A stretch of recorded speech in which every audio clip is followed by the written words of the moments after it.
Why do we do what we do as healthcare providers?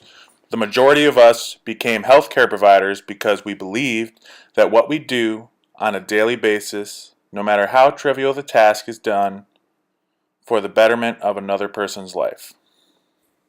Whether it be drawing blood, starting an IV, taking an x-ray, or simply comforting someone in a difficult situation.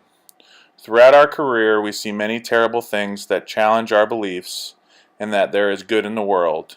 But all it takes is one patient to remind us that what we do is appreciated, and despite all the bad that encompasses our careers, the results of our efforts do not go unnoticed.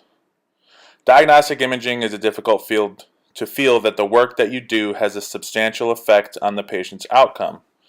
Sure, the information you are able to gather aids in the treatment of the particular injury or disease that afflicts a particular patient. But the information we gather does not alleviate pain or correct an injury. Ethical dilemmas happen quite often in diagnostic imaging. However, one certain situation that a coworker of mine will always stand out in their mind as one of the largest conflicts they ever encountered while performing diagnostic imaging.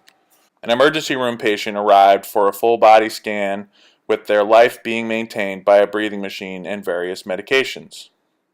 This was not an out of the ordinary situation, as it had occurred to them thousands of times.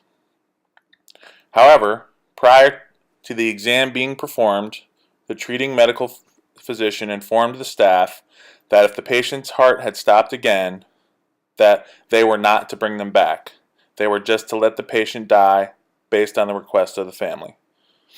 The ethical dilemma that began at this point for my coworker was due to the fact that they still wanted the imaging performed despite the intention to allow the patient to expire. Why perform the test? What good will this information be? Could this time have been used to help someone else? Would they have wanted this? Would they have wanted this for one of their loved ones? All of these questions began to run through their head, and that's when it became apparent to them the moral issue that they had with doing what they were about to do. They did not believe that their actions were in the best interest of this patient or what the patient would have wanted. The consequences would have been the same no matter if they had performed the test or not.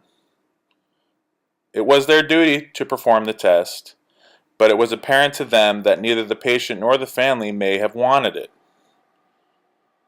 They understood their legal responsibility, but the ethics surrounding the situation, they said, they will never forget.